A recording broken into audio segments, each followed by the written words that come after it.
Halo, saya Mei. Dalam video kami sebelumnya, kami berulang kali menekankan pentingnya membangun sistem perdagangan dan memperkenalkan klasifikasi 3 jenis transaksi. Jadi hari ini kita akan melanjutkannya.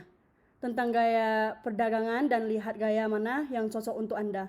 Sebenarnya adalah untuk membangun logika perdagangan Anda sendiri dan kemudian Anda bisa mendapat untung di pasar tertentu. Selanjutnya ini kami membagikan menjadi 3 poin untuk membentuk gaya trading kami sendiri.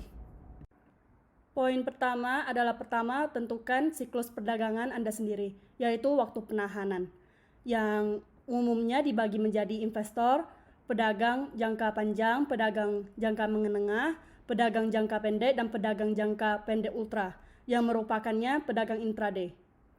Faktanya itu, tidak ada pembagian yang benar-benar akurat di sini. Dari pemahaman saya sendiri itu, investor umumnya bertahan selama beberapa tahun. Logika perdagangan mereka terutama terletak pada investasi dalam klasifikasi sifat transaksi yang kami sebutkan sebelumnya, terutama berfokus pada pasar dasar, industri, ruang pertumbuhan, perusahaan, dan DLL. Umumnya ini mereka tidak terlalu peduli dengan harga masuk dan analisis grafik.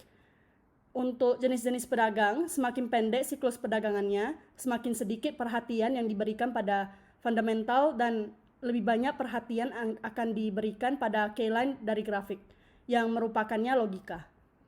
Pedagang jangka panjang umumnya bertahan selama beberapa bulan yang lebih memperhatikan level mingguan dan harian.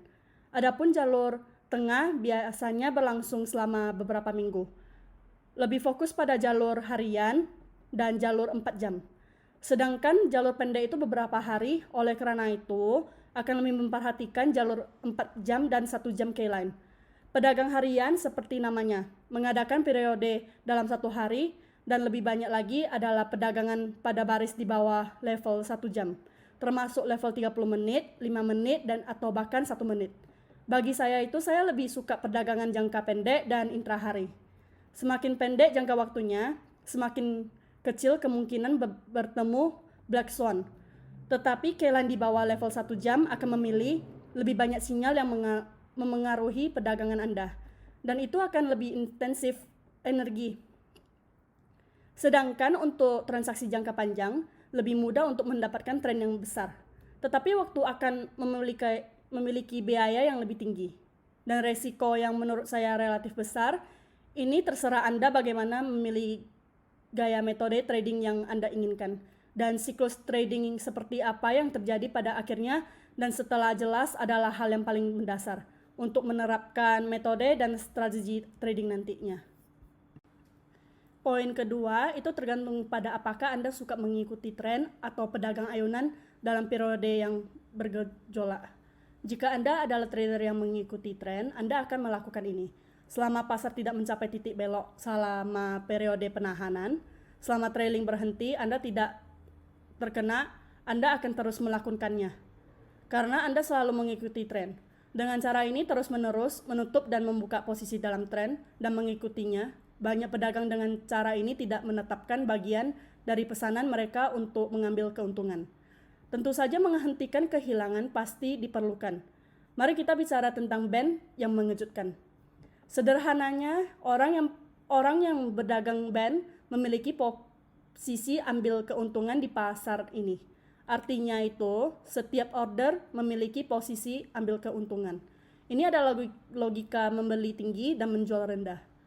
Mereka akan meninggalkan pasar ketika pasar mencapai posisi tertentu di masa depan.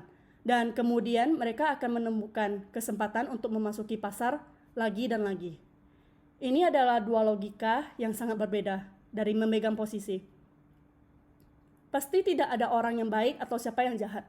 Kita hanya membuat pilihan, tetapi semua orang harus tahu bahwa di balik setiap pilihan itu pasti ada biayanya, yaitu biaya peluang.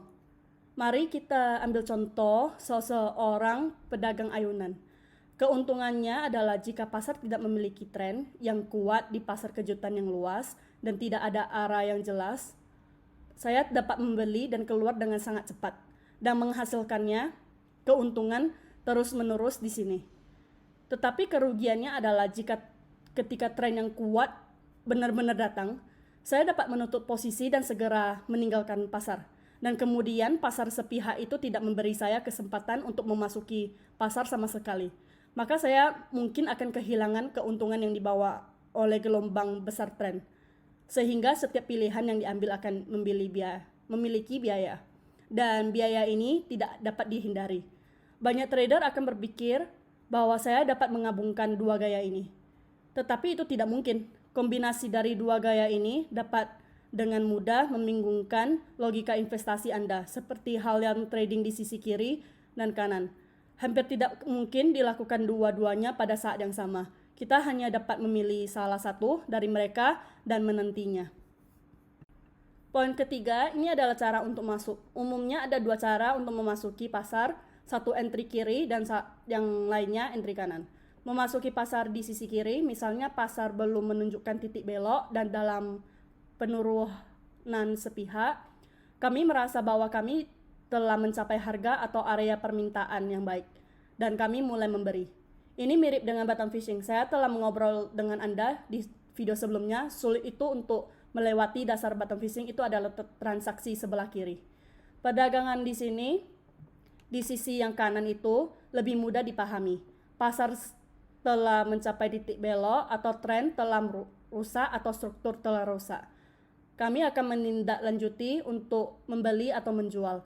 Saya pikir risikonya itu lebih terkendali dan tingkat kemenangan akan lebih tinggi.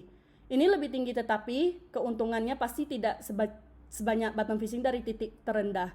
Sebenarnya itu tidak ada yang mutlak baik atau buruk antara dua cara memasuki pasar ini. Saya tidak menyangkal bahwa pedagang kuat itu yang berdagang di sebelah kiri juga dapat secara akurat melakukan bottom fishing dan lolos pada harga yang lebih tinggi. Itu tergantung pada mana yang Anda suka dan mana yang dapat memberi Anda keuntungan. Ini masih perlu dipraktekkan dengan sendiri. Setelah berbicara tentang 3 poin ini, gaya perdagangan tergantung pada segmen pasar mana atau lingkungan pasar spesifik mana yang ingin Anda peroleh keuntungannya. Tidak ada yang bisa menangkap setiap fluktuasi pasar. Kami masih harus tahu bagaimana memilih dan menemukan pasar yang paling cocok untuk Anda.